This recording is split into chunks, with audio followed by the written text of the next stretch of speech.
Today I want to broach the topic of why we say on a bus but in a car. Basically, we use on for platforms or surfaces as opposed to in, which we use for rooms or buildings, and at, which we use for sort of pinpointed locations or intersections, and also at for events. So let's take a look at how all of this breaks down. Let's start with a surfboard. You can lay on a surfboard and you can stand on a surfboard. The idea is that it's sort of a platform that you can stand on and move around on.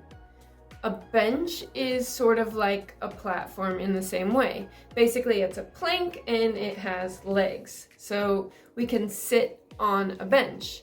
And then a sofa is the same idea, but it has more fluff. It's basically a really comfortable bench, so you sit on a sofa.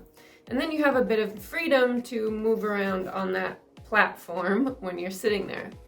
But then how does that work with a chair? I mean, with a chair, you have less freedom of movement. It's not this long bench where you can move around. Instead, you're restricted to kind of this one position or this one space. And what's more, in movie theaters or in a desk in a classroom or on an airplane, we have assigned seating, or we usually do, which means not only do we not have much freedom to move around, but we're restricted to a specific seat. Because of that, with chairs or with seats, we almost always use in. So if you're on an airplane and you accidentally sat in the wrong seat, someone might approach you and say, "Excuse me, you're sitting in my seat." In my seat. Now, if it's a normal chair, there's less restriction. And in this case, there aren't really many rules. You could say sit in a chair, sit on a chair. It doesn't really matter that much. But in the case of seats or an assigned seat, like on a plane or in a movie theater or in a bus, then you would say in. Like, I'm sitting in 24B. And it implies some sort of restriction. Okay, so now let's expand on this idea to a bus or a train or a subway.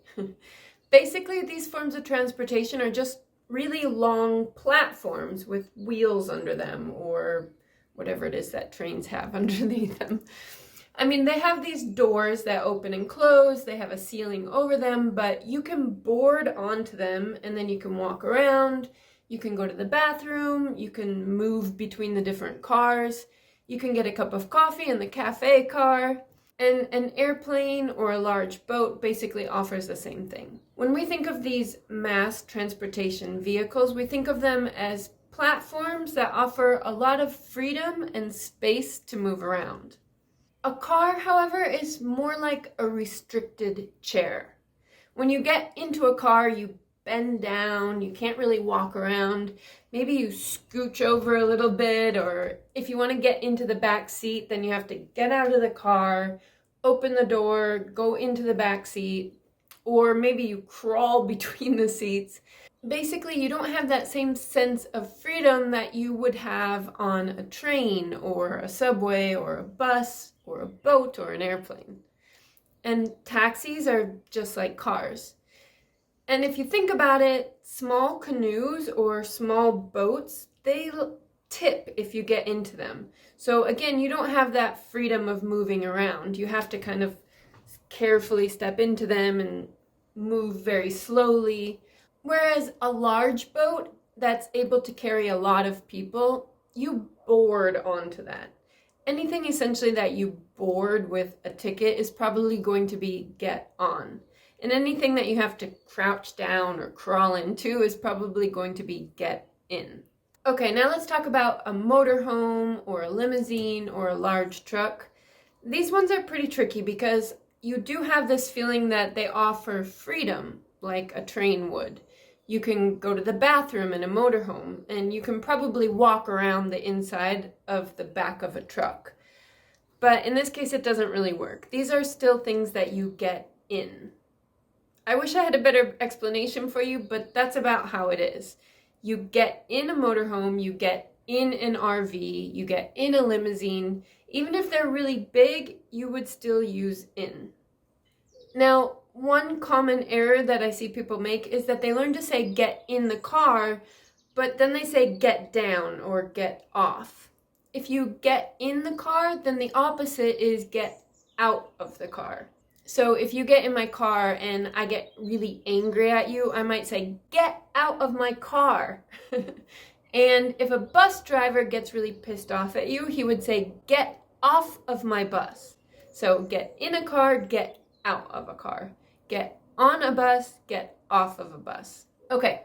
So for the end of this video, I'm going to give you some sentences to write down in a notebook, or you can just take a screenshot if you're watching this with your phone so that you can practice them out loud. Remember, you can't learn English just by listening to it and understanding it. That's great, that's a great step, but that doesn't take you to the level of being able to speak it.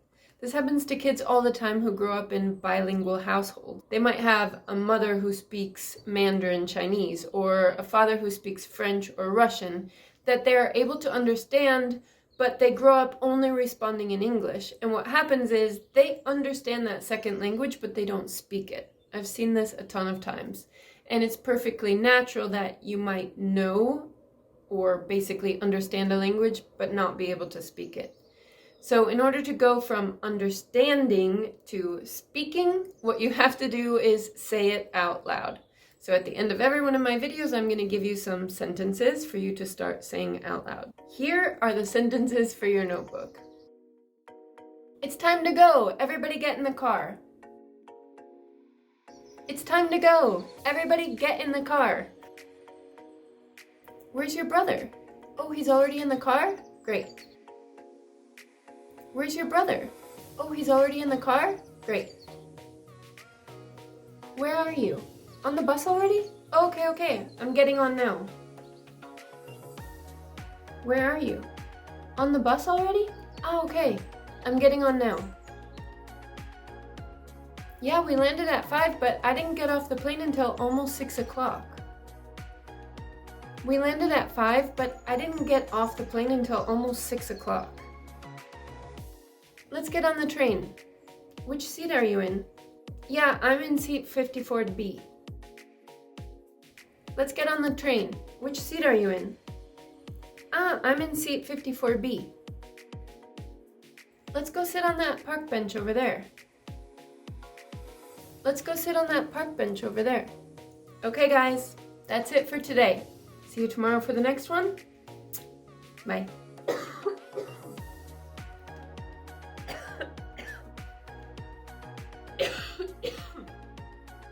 Still a little bit sick.